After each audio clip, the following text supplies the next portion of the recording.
जय श्री राम दोस्तों, मैं कल्याण भगत स्वागत करता हूं आपका अंबे कल्याण चैनल पर। दोस्तों, क्या सच में शरीर के 7 चक्र जागृत हो सकते हैं? अगर हां, तो क्यों करोड़ों लोग पूरी जिंदगी प्रयास करने पर भी इन्हें जागृत नहीं कर पाते? दोस्तों, अगर कोई इंसान अपने जीवन में सिर्फ एक चक्र को भी संतुलित और जागृत कर लेता है तो उसकी सोच, उसका आत्मविश्वास और उसकी ऊर्जा आम लोगों से बिल्कुल अलग हो जाती है। अगर कोई 3 चक्रों तक पहुंच जाए तो उसका व्यक्तित्व इतना प्रभावशाली हो जाता है कि लोग उसकी तरफ खुद आकर्षित होने लगते हैं। और अगर कोई व्यक्ति 7 चक्रों को जागृत कर ले तो शास्त्र कहते हैं कि वो अपने भीतर छिपी हुई ऐसी शक्तियों को महसूस करने लगता है जिन्हें सामान्य लोग सिर्फ कहानियों में सुनते आए हैं। लेकिन सवाल यह है दोस्तों कि अगर यह ज्ञान इतना शक्तिशाली है तो फिर पूरी दुनिया में इतने कम लोग ही इस अवस्था तक क्यों पहुंच पाते हैं? क्या चक्र जागृत करना बहुत कठिन है या फिर लोग सही तरीका ही नहीं जानते? दोस्तों, आज के इस वीडियो में हम जानेंगे मानव शरीर के उन 7 रहस्यमयी ऊर्जा केंद्रों के बारे में जिन्हें सनातन परंपरा में सप्त चक्र कहा गया है। लेकिन ध्यान रहे दोस्तों, यह कोई फिल्मी कहानी नहीं है। यह विषय जितना आकर्षक लगता है उतना ही गंभीर है। इस वीडियो में हम जानेंगे शरीर के 7 चक्र क्या है, हर चक्र का हमारे जीवन पर क्या प्रभाव पड़ता है, कौन सा बीज मंत्र किस चक्र से जुड़ा है, चक्रों को जागृत करने के लिए कौन सा ध्यान, प्राणायाम और आसन उपयोगी माने जाते हैं, और सबसे जरूरी बात, चक्र जागरण के दौरान कौन सी गलतियां इंसान को नुकसान पहुंचा सकती है। तो वीडियो को अंत तक जरूर देखना दोस्तों, ताकि एक एक चीज बारीकी से आपको समझ में आ सके। क्योंकि आखिर में मैं आपको ऐसी बात बताऊंगा जो ज्यादातर लोग समझ ही नहीं पाते। सबसे पहले बात करते हैं दोस्तों मूलाधार चक्र की, यानी जीवन की जड़। 7 चक्रों में सबसे पहला है मूलाधार चक्र। इसे रूट चक्र भी कहा जाता है।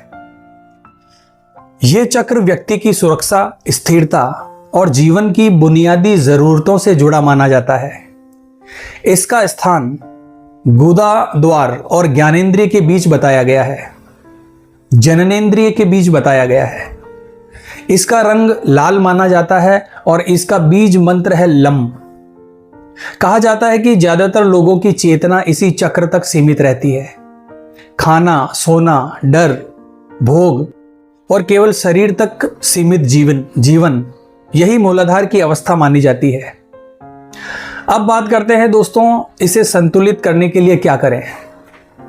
रोज कुछ मिनट शांत बैठकर रीढ़ सीधी रखें, ध्यान को मूलाधार चक्र पर केंद्रित करें, लम मंत्र का धीरे धीरे जप करें। ताड़ासन, वृक्षासन और मलासन जैसे आसन करें। कपालभाति और भस्त्रिका प्राणायाम इस दौरान बहुत उपयोगी माने जाते हैं। दोस्तों, इसके संतुलित होने पर क्या बदलाव आते हैं? डर कम होने लगता है, आत्मविश्वास बढ़ता है, मन स्थिर होने लगता है, अनुशासन और संयम विकसित होने लगता है। लेकिन याद रखिए, यह प्रक्रिया धीरे धीरे होती है। जल्दबाजी करना यहां सबसे बड़ी गलती है। दूसरा चक्र है स्वादिष्ठान चक्र, यानी इच्छाओं और भावनाओं का केंद्र। यह नाभि के नीचे स्थित होता है। इसका संबंध भावनाओं, कल्पनाओं, मनोरंजन और इच्छाओं से जोड़ा जाता है। इसका रंग नारंगी और इसका बीज मंत्र वम होता है। अगर किसी व्यक्ति की ऊर्जा इस चक्र में अटकी रहे तो उसका पूरा जीवन केवल मनोरंजन, आकर्षण और अस्थायी सुखों में निकल जाता है।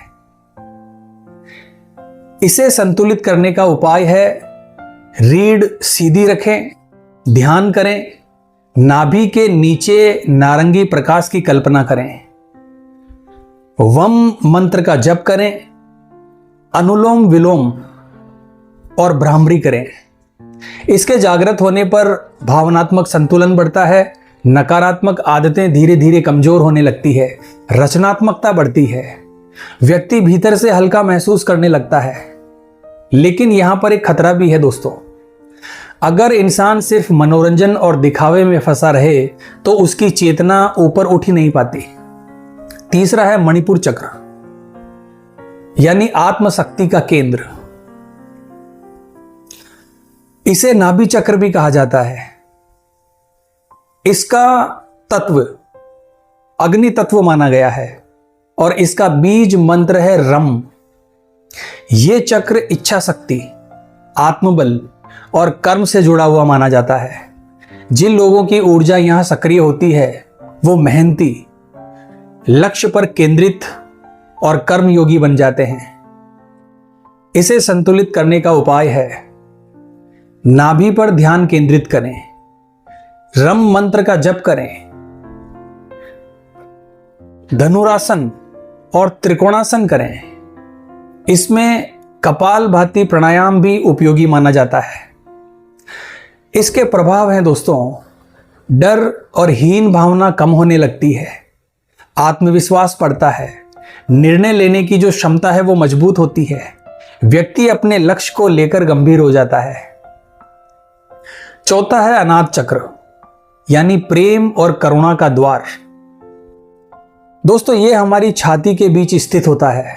इसका संबंध प्रेम, दया, करुणा और भावनात्मक संतुलन से माना जाता है। इसका बीज मंत्र है यम।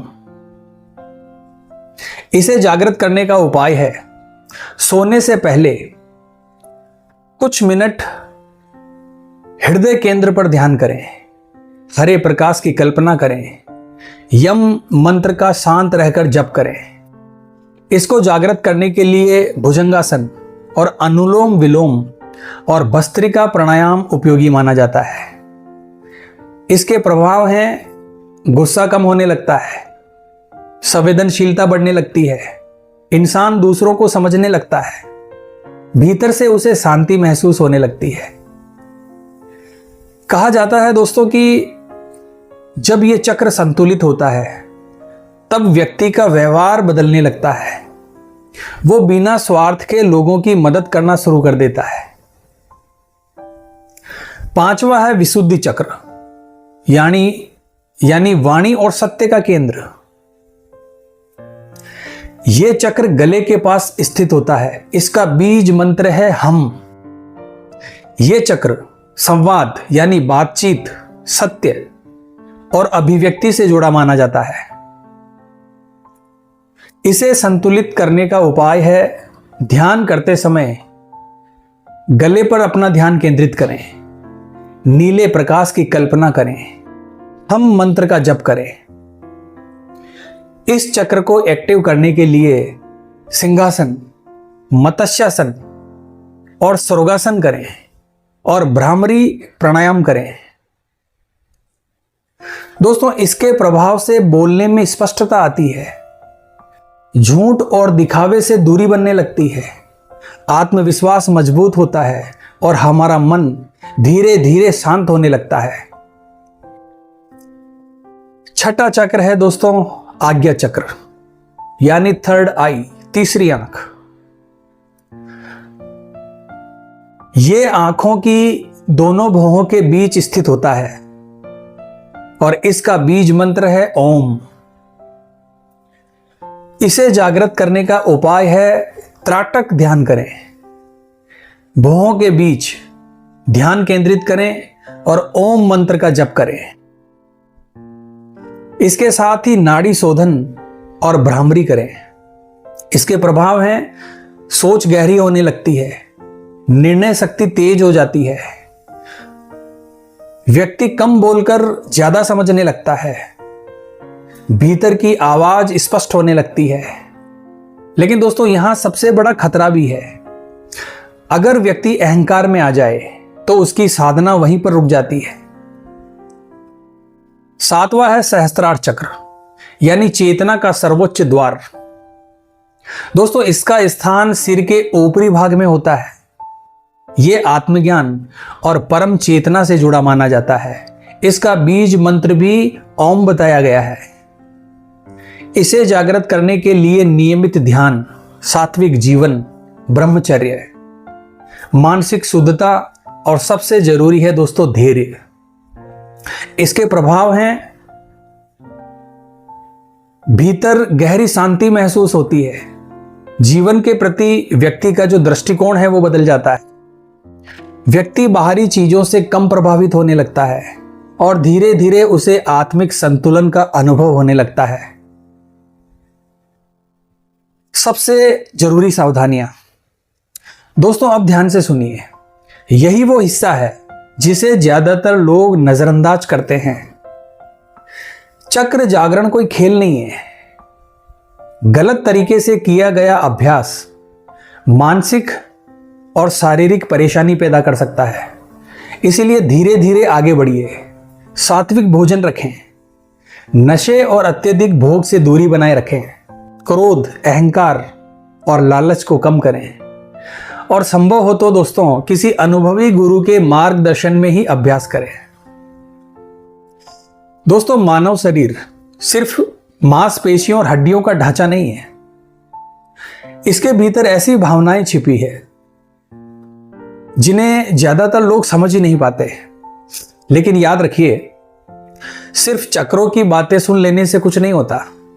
असली बदलाव तब शुरू होता है जब ज्ञान आपके जीवन का हिस्सा बनता है।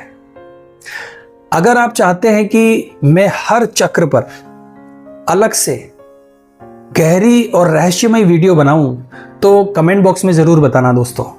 तो आज की वीडियो में बस इतना ही। वीडियो में दी गई जानकारी अगर आपको अच्छी लगी है तो वीडियो को लाइक और शेयर जरूर करना और इसी प्रकार की वीडियो देखने के लिए हमारे अंबे कल्याण चैनल को सब्सक्राइब करना। तो मिलते हैं दोस्तों अगली वीडियो के माध्यम से। जय मां अंबे, जय श्री कल्याण।